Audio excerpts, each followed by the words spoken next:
Dans la forêt, Carmen est couverte de sang et essaie de couper le lien en plastique qui attache ses poignets. Par moments, elle se dissocie et répète les mots faiseurs de meurtre tandis qu'un chien noir l'observe de loin. Lorsque le lien se brise enfin, elle entend des grognements et s'enfuit. Dans une ferme voisine, Maggie et son fils Arlo capturent une guêpe dans une tasse de thé, et Maggie dit qu'ils ont maintenant une tempête dans une tasse. Dans la cuisine, la belle-mère de Maggie, Hélène, entend la radio émettre un bruit aigu pendant une seconde avant que la musique ne redevienne normale. Puis Maggie sort avec la tasse de thé où son mari James mentionne que les chèvres ont été effrayées par quelque chose. Il dit aussi qu'ils devraient parler de ce qui se passe entre eux, mais Maggie répond qu'elle n'est pas prête. Après avoir relâché la guêpe par la fenêtre d'Arlo, Maggie se dirige vers les écuries, où les chevaux sont tous en panique. Pendant ce temps, Arlo voit une chèvre s'échapper dans les bois et la suit tandis que Carmen l'observe derrière les arbres. Le soir, Maggie part à la recherche d'Arlo mais ne le trouve pas. Personne ne l'a vu, mais il suppose qu'il se cache, comme il le fait souvent. À ce moment-là, leur voisin Ruben et sa famille arrivent avec leur cheval, qui a également paniqué et s'est blessé à la tête. Comme Maggie est vétérinaire, elle accepte d'emmener le cheval à sa clinique avec Ruben, tandis que les autres restent pour chercher Arlo. Hélène entend de nouveau le bruit strident à la radio, et le fils de Ruben, Nicolas, mentionne qu'il l'a aussi entendu plus tôt. La sœur d'Arlo, Meryl, a remarqué qu'une chèvre manque et la femme de Ruben, Valeria, partage qu'un autre voisin a également perdu un chien. À la clinique, Maggie trouve une grosse écharde dans le corps du cheval, mais heureusement, elle n'a pas touché de vaisseau sanguin. Dans la forêt, Arlo suit toujours la chèvre quand soudain Carmen apparaît derrière lui, marmonnant des mots étranges en anglais et en espagnol. Peu après, les familles pénètrent également dans les bois pour chercher Arlo. Meryl et Nicolas entendent un bruit et aperçoivent une ombre parmi les arbres. Non loin de là, James et Valeria cherchent aussi tout en discutant de leur ancienne liaison, que Maggie ignore. Ils sont interrompus par les adolescents, qui ont retrouvé le chien disparu et la chèvre. Des bruits de grognements proviennent des arbres et ils voient un animal passer en courant. Pensant qu'il s'agit d'un coyote, James dit à tout le monde de rentrer à la maison. Ailleurs dans la forêt, Arlo est inconscient avec d'étranges marques sur le corps. À son réveil, il trouve Carmen rugissant à son visage. Une lumière arc-en-ciel apparaît dans ses yeux et ceux d'Arlo reproduisent cette lumière. Les familles reviennent à la maison au moment où Donald et sa femme Claire arrivent pour récupérer leur chien. Donald explique que l'animal dans les bois n'était pas un coyote, mais un gros chien, probablement enragé. Il sort également son fusil, annonçant qu'il veut chasser la bête. James désapprouve l'idée, mais leur dispute est interrompue quand Arlo revient enfin. Après avoir marmonné les mêmes mots insensés que Carmen, il s'effondre. Dans les bois, Carmen est maintenant lucide et appelle à l'aide. Cependant, la bête la trouve et la tue. En ville, une personne portant un masque à gaz trace une ligne de peinture bleue dans la rue. De retour avec les familles, ils remarquent que les lumières de la maison vacillent et que le chien n'arrête pas d'aboyer en direction des bois. Ils veulent emmener Arlo à l'hôpital, mais aucune de leurs voitures ne fonctionne et leurs téléphones n'ont pas de réseau. Alors que tout le monde rentre dans la maison, Donald souligne que quelqu'un a blessé Arlo et qu'il ira à la recherche de cette personne avant qu'elle ne s'échappe. Dans la salle de bain, Arlo se sent mieux et parle normalement. Ses blessures sont mineures et il ne se souvient pas de ce qui s'est passé. Soudain, il dit qu'ils doivent partir et commence à répéter les mots étranges, y compris faiseur de meurtre. Puis il essaie de s'enfuir et bouscule Nicolas, qui se blesse à la tête. Maggie poursuit Arlo et le retient jusqu'à ce qu'il s'évanouisse de nouveau. Pendant ce temps, James et Ruben préparent 2 chevaux pour aller en ville chercher de l'aide quand ils aperçoivent une voiture avec les phares allumés sur la route. Ils courent vers elle et rencontrent l'homme masqué, qui leur fait un geste pour s'arrêter avant de pointer la ligne bleue au sol. Il brandit ensuite une pancarte indiquant « Ne traversez pas la ligne ». James tente d'expliquer la situation et de demander de l'aide, mais l'homme sort un pistolet pour les tenir à distance. Il fait un nouveau dessin sur la pancarte révélant que la ligne bleue est un cercle entourant la zone. Quand James tente de s'approcher à nouveau, l'homme tire un coup de semonce. Dans la maison, Arlo attrape soudainement une paire de ciseaux pour attaquer Maggie tout en répétant les mots étranges. Elle se précipite pour bloquer la porte afin de l'empêcher de sortir de nouveau, puis elle le désarme et le retient jusqu'à ce qu'il redevienne normal. Arlo admet qu'il a peur, alors Maggie lui chante une chanson réconfortante. Tandis qu'Arlo chante avec elle, il place une poignée de billes sur le sol et met une tasse de thé renversée dessus. Après avoir pointé le mot piège dans un dictionnaire, il dit à Maggie que l'homme dans sa tête leur dit de se cacher parce que ça arrive et ça tue tout sur son passage. Dans les bois, Donald continue de chercher quand il trébuche soudain sur quelque chose qui s'avère être le corps de Carmen. Il lâche son fusil et, en se retournant pour le chercher, il trouve le grand chien noir qui grogne à son égard. Donald commence à reculer lentement, mais le chien se lance quand même à sa poursuite. Ils atteignent l'endroit où ses amis et l'homme masqué se tiennent et Donald franchit la clôture pour échapper au chien. Malheureusement, il tombe et le chien lui saute dessus pour l'attaquer. Un combat s'ensuit, et Donald parvient à jeter le chien, qui tombe de l'autre côté de la ligne. Tous les hommes regardent, stupéfaits, comment les os du chien commencent à sortir de son corps avant qu'il ne meure. L'homme masqué lève à nouveau sa pancarte pour rappeler de ne pas franchir la ligne. James exige des explications, mais l'homme masqué se contente d'écrire « Ne faites confiance à personne » avant de partir en voiture. De retour à la maison, Claire annonce qu'elle rentre chez elle avec son chien, car elle dispose d'un téléphone fixe qui devrait fonctionner. Les hommes, en route vers la maison, la voient sortir et tentent de la prévenir, mais il est déjà trop tard. Tandis que le chien s'éloigne en courant, Claire franchit la ligne et ses os se brisent, la tuant en quelques secondes. Donald tente de rejoindre sa femme et sa main commence à perdre de la peau. Les autres hommes le retiennent de justesse. Le lendemain matin, Donald est encore assis dehors, fixant le corps de sa femme. À l'intérieur, Maggie demande à Meryl de surveiller Harlow pendant qu'elle discute de la situation avec James. Il veut traverser la forêt pour vérifier comment vont leurs voisins, les Navarro, et Maggie lui dit de prendre Ruben, mais James refuse. Maggie révèle alors qu'elle sait pour la liaison entre James et Valeria, ce que Ruben entend. James admet que c'est vrai mais insiste que l'affaire est terminée et qu'il aime Maggie. Il s'excuse également, mais cela ne suffit pas. Ruben ne dit rien à personne et donne un pistolet à Maggie avant de rejoindre James pour la traverser. Ils partent à cheval, et après quelques minutes, ils trouvent un serpent mort de façon macabre après avoir franchi la ligne. Pendant ce temps, Hélène et Valeria couvrent le corps de Claire avec une couverture tandis que Maggie emmène Donald à l'intérieur. Elle pense sa blessure et lui administre une injection de médicaments vétérinaires. Donald lui parle du corps dans la forêt. Dans une chambre à l'étage, Meryl et Nicholas trouvent Harlow apprenant des mots dans un dictionnaire. Nicholas demande à Harlow qui il est, et Harlow répond qu'il est le messager, tandis que le véritable Harlow dort et se repose. Le messager dit qu'ils sont piégés et attrape la main de Meryl en insistant pour qu'il se cache ou meure. Dans la lutte, Meryl renverse un verre d'eau sur un dessin arc-en-ciel. En voyant les couleurs se répandre, le messager a une idée et dit qu'ils ne sont pas vraiment piégés. Il essaie d'emmener Meryl avec lui, mais elle refuse, alors Harlow se réveille et lui dit d'écouter le messager car l'assassin approche. Après de nombreuses supplications d'Harlow, Meryl et Nicholas acceptent de le suivre dans la forêt, Nicholas emportant un couteau par précaution. Le garçon redevient le messager et les conduit à un endroit où le sol semble brûler et des animaux morts sont dispersés. Il dit « Ceci m'appartient » et pointe le ciel, affirmant que c'est de là qu'il vient. Un liquide coloré arc-en-ciel se trouve sur un rocher, et le messager le recueille dans un bocal. Il explique que c'est du poison, mais qu'il veut qu'ils en boivent. Il dit que s'ils en boivent juste assez, ils pourront franchir la ligne, trop, et ils mourront, et s'ils n'en boivent pas, l'assassin les tuera. Meryl annonce qu'ils rentrent chez eux, et sur le chemin du retour, Nicholas lui avoue qu'il l'aime depuis la 2e année. Gênée, Meryl change de sujet et demande au messager de faire sortir Harlow. Elle demande à son frère les motifs de l'entité, et il répond que le messager est en mission secrète. Avant qu'elle puisse en demander plus, ils entendent une voiture et s'enfuient. Près de la maison, Hélène et Valeria discutent, et Hélène révèle qu'elle sait pour la liaison, à quoi Valeria répond qu'elle n'est pas satisfaite de sa vie avec Ruben. À ce moment, elle voit une camionnette s'arrêter et le lieutenant Olsen en sortir. Ignorant les avertissements des femmes, il franchit la ligne et dit que cette partie est facile, mais quand sortir sera le vrai défi. Ruben et James arrivent chez les Navarro et se séparent pour fouiller les lieux. Ruben voit des chiens fixant la porte du silo et les fait fuir avant d'entrer.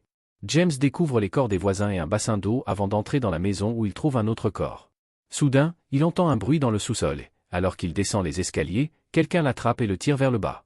Au même moment, Maggie se rend dans la forêt pour retrouver le corps que Donald a vu et reconnaît la femme comme étant Carmen Navarro. À la maison, Olsen informe Hélène et Valeria qu'il sait ce qui se passe et qu'il est là pour les aider.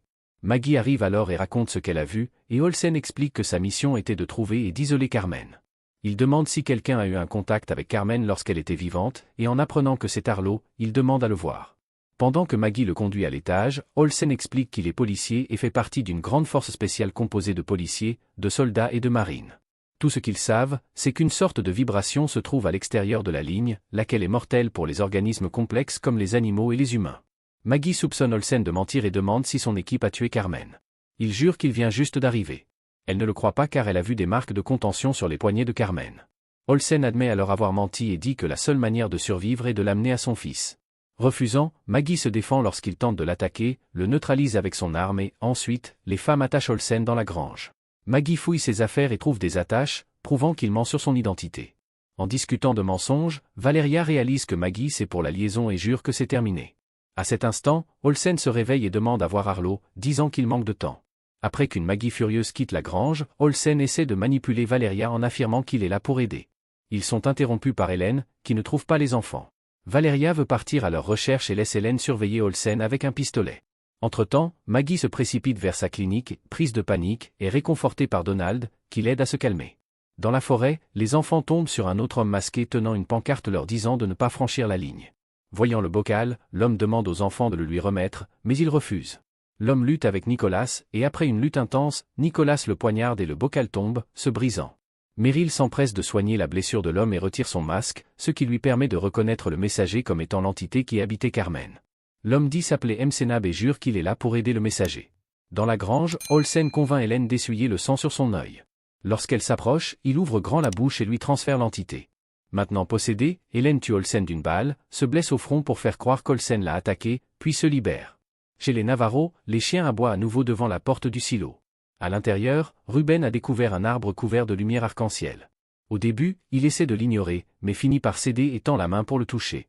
Avant qu'il ne puisse le faire, une araignée se pose sur sa main et la lumière la tue immédiatement. Dehors, les chiens se sont calmés. Dans le sous-sol, James se réveille pour découvrir qu'il a les mains attachées. Non loin, Travis enlève son masque pour fumer. Travis peut à peine marcher à cause de ses blessures, mais il attrape tout de même son arme et demande à James de lui donner une bonne raison de ne pas lui tirer dessus. James lui parle d'Arlo et de la ligne, mais Travis explique qu'il est impossible de savoir qui est un vrai humain et qui est un alien, alors il partage son histoire. Travis était barman dans un bar où Msenab buvait. En état d'ébriété, Msenab parlait sans arrêt de visiteurs venus de l'espace et d'un piège mortel invisible. Quand les autres clients se sont mis à rire, il a montré une cicatrice sur son bras pour prouver son histoire. Comme Msenab devenait agressif, le patron a demandé à Travis de le raccompagner chez lui. Pendant le trajet, Msenab a dit à Travis que le piège mortel avait une source d'énergie incandescente qui attirait les gens. Finalement, Travis a déposé Msenab chez lui et est resté dehors pour fumer une cigarette, remarquant des panneaux à proximité avec des messages inquiétants. À ce moment-là, une voiture orange s'est arrêtée une seconde avant de repartir à toute vitesse. Puis il a entendu des bruits étranges dans la maison, alors Travis est entré pour vérifier. Il a trouvé une pile de masques sur la table et Msenab endormi. Travis a ouvert un tiroir et a volé un couteau avant que Msenab ne se réveille pour pointer son arme sur lui. Cependant, il l'a rapidement baissé en disant qu'il pouvait voir que Travis le croyait. À partir de ce moment, Travis a commencé à passer du temps avec Msenab pour en apprendre davantage sur ses visiteurs, qui arrivaient sur Terre par des météorites et prenaient possession de corps humains. Certains visiteurs étaient bons, mais d'autres étaient mauvais. Si un mauvais arrivait en premier, un bon le suivrait pour le traquer. Bientôt, Olsen les a rejoints et a appris à Travis à tirer avec une arme. Il utilisait leurs photos comme cible pour que Travis puisse apprendre à tuer un ami si jamais il devenait possédé. Olsen a confirmé qu'il avait été policier, mais qu'il avait démissionné. Les hommes ont expliqué que tirer tuerait l'hôte, mais pas l'alien. Ils soupçonnaient qu'une femme nommée Marie avait été possédée par un mauvais visiteur. Deux de leurs amis la surveillaient depuis 2 ans et ils avaient remarqué qu'il n'y avait eu aucun changement dans sa routine jusqu'à il y a 2 semaines, lorsqu'elle est devenue très active. Elle a acheté une arme, des liens en plastique et d'autres équipements, ce qui signifie probablement qu'elle se préparait à l'arrivée d'un bon visiteur.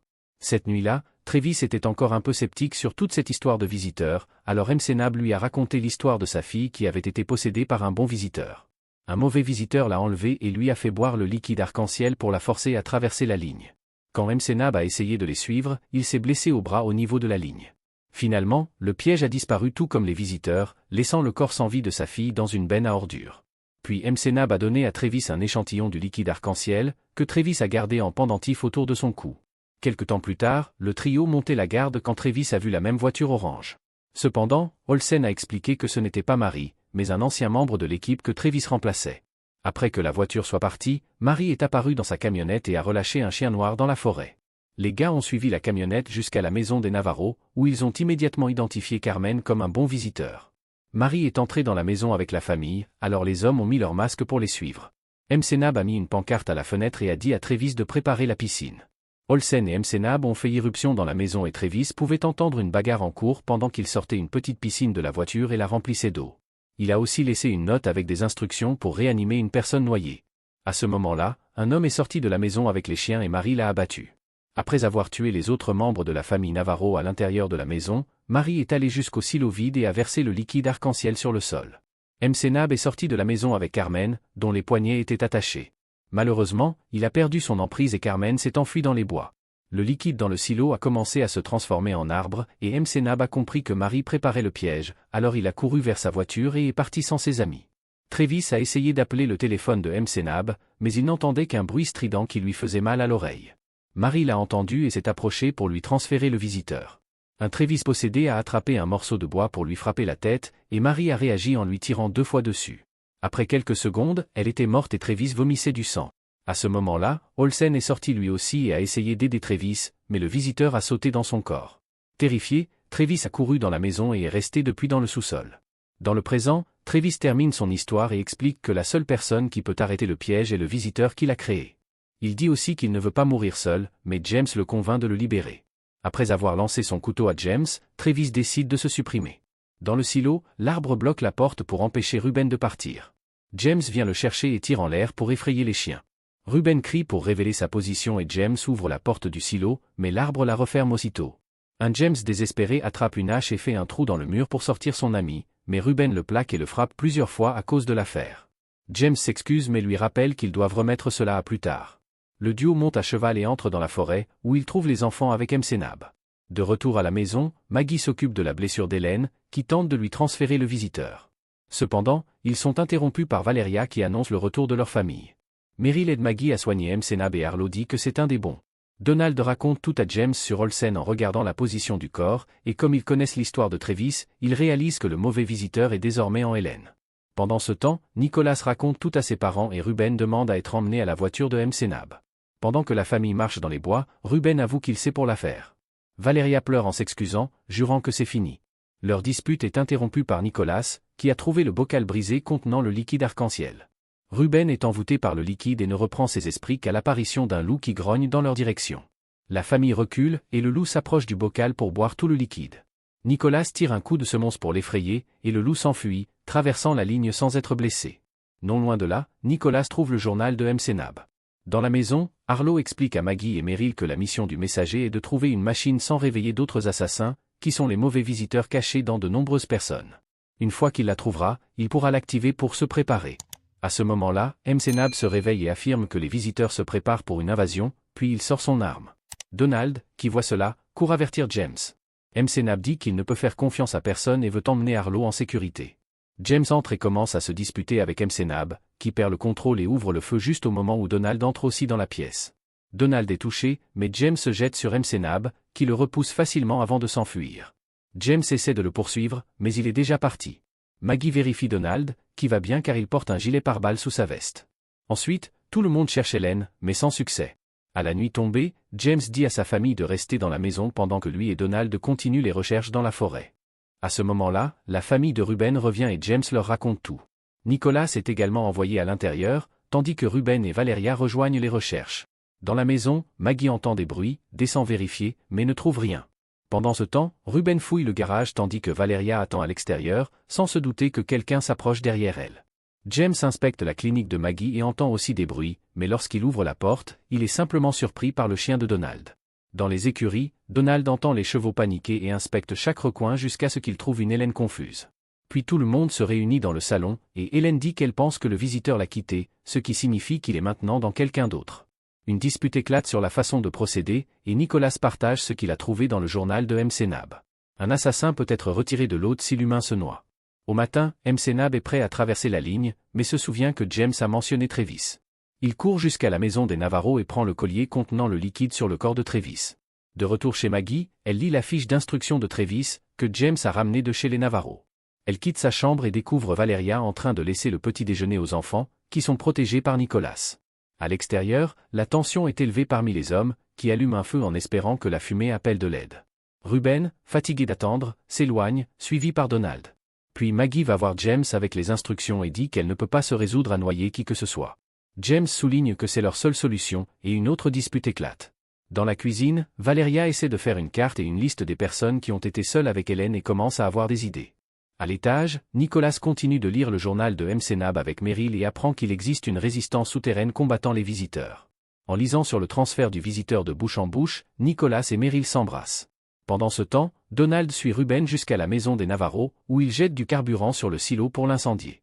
Les flammes dévorent le bâtiment incroyablement vite, mais après que le feu s'est éteint et qu'il ne reste que des morceaux de bois, l'arbre est toujours debout. Soudain, MC-Nab arrive pour leur proposer une autre solution et leur montre le collier de Travis. Dans la maison, Meryl vérifie Arlo et le trouve en train de dessiner une ligne en zigzag encore et encore. Elle en conclut que le messager essaie de dessiner une carte. Après avoir consulté des dizaines de cartes dans un livre, Meryl découvre finalement que le dessin d'Arlo correspond à la montagne Belknap. Pendant ce temps, Valeria emmène Nicholas hors de la maison en prétendant savoir qui est l'assassin. Elle l'emmène jusqu'à la ligne bleue et lui donne le sédatif et le couteau qu'elle a trouvé dans la chambre d'Hélène. Puis Valeria ouvre la bouche et transfère le visiteur dans Nicholas, qui pousse sa mère au-delà de la ligne et la regarde mourir. Chez les Navarro, Ruben boit le liquide arc-en-ciel du collier de Travis. Il peut maintenant s'approcher de l'arbre sans être envoûté. Bien qu'il porte des gants, saisir une branche lui brûle la main douloureusement. Ruben ne se décourage pas et casse la branche, puis il court rejoindre ses amis pour la mettre dans un bocal où elle devient immédiatement liquide. Au même moment, Maggie et James discutent de la noyade comme solution, en se demandant comment réanimer une personne par CPR si le visiteur passe par la bouche. James parle alors de Travis et se sent coupable de ne pas l'avoir sauvé. Lui et Maggie finissent par se rapprocher et se tiennent la main, espérant pouvoir réparer leur relation. Dans la chambre d'Arlo, lui et Meryl discutent de la façon de trouver l'assassin, et Arlo a une idée en posant une tasse sur une seule bille. À ce moment-là, quelque chose frappe la fenêtre et Meryl aperçoit Nicholas dehors lui demandant de venir. Meryl court vers lui et Nicholas affirme que sa mère était l'assassin, en présentant le couteau et le sédatif comme preuve. Il prétend que Valeria a échoué à transférer le visiteur, et quand Meryl baisse sa garde, Nicholas transfère l'assassin en elle. Meryl assomme Nicholas avec une pierre et retourne dans la maison. Arlo, qui observe tout cela depuis la fenêtre, court avertir ses parents. Lorsque Meryl entre dans la maison, Maggie lui pointe une arme dessus. La jeune fille est sous le contrôle de l'assassin, qui menace de tuer l'autre jusqu'à ce que Maggie baisse son arme. Elle essaie ensuite de partir, mais est maîtrisée par James, masqué. Tandis que Maggie met aussi son masque et prépare la baignoire, Meryl lutte contre son père pour tenter de le démasquer, sans succès. Finalement, le couple la saisit ensemble et l'immerge dans la baignoire remplie. Ils font de leur mieux pour la maintenir sous l'eau, mais Meryl ne cesse de se débattre et finit même par enlever le masque de James. Finalement, Meryl se noie et ses parents la sortent immédiatement de l'eau. Maggie commence à faire du bouche à bouche et pleure quand rien ne se passe, pensant avoir perdu sa fille. Cependant, après quelques minutes, Meryl se réveille et confirme qu'elle n'est plus possédée. Malheureusement, James lutte pour garder le contrôle de lui-même et dit à Meryl et Maggie de fuir. À l'extérieur, les hommes reviennent et se cachent avec les autres dans les écuries. Arlo voit le bocal contenant le liquide et dit qu'ils doivent partir, alors Ruben dit à tout le monde de partir pendant qu'il reste pour attendre James et sa famille. En quittant le groupe, il voit le corps de Valeria, ce qui provoque une crise chez Nicholas. À ce moment-là, Arlo entend un son étrange et s'éloigne du groupe. Une fois que l'assassin a pris le contrôle de James, il sort pour chercher des victimes. Ruben le maîtrise pour entamer un combat, mais James le surpasse facilement et commence à lui fracasser la tête au sol. Il est interrompu par Maggie, qui tire un coup de semonce juste avant qu'Arlo l'appelle. James suit la voie du garçon et Maggie se prépare à tirer, mais elle n'arrive pas à s'y résoudre. Ensuite, James entre dans les écuries et monte à l'étage où Arlo le distrait pendant que Maggie injecte le sédatif à James. Ensuite, elle entraîne Arlo à l'extérieur pour s'échapper jusqu'à ce qu'il lui rappelle la guêpe dans la tasse de thé. Peu après, James descend également et tente de transférer l'intrus dans le corps de Maggie, mais celle-ci le poignarde à la jambe pour qu'il recule. James se remet facilement et attaque à nouveau, mais Maggie réagit vite et réussit à le pousser dans un grand congélateur. Il essaie de l'empêcher de fermer le couvercle, et Maggie commence à faiblir. Cependant, Ruben arrive et commence à empiler des objets lourds sur le couvercle pour le garder fermé. Meryl entend les cris de son père et veut le libérer, obligeant Maggie à la retenir. Finalement, les cris cessent, indiquant que James est mort et que l'extraterrestre est maintenant piégé. Ensuite, tout le monde boit un peu du liquide arc-en-ciel et franchit la ligne bleue sans être blessé. Cependant, Hélène décide de rester pour s'occuper des animaux, espérant que Maggie et les autres reviendront avec une solution. Après des adieux émouvants, le groupe part dans la camionnette d'Olsen. Peu de temps après, ils trouvent la route bloquée par deux personnes amicales que MCNAB reconnaît comme faisant partie du groupe de résistance.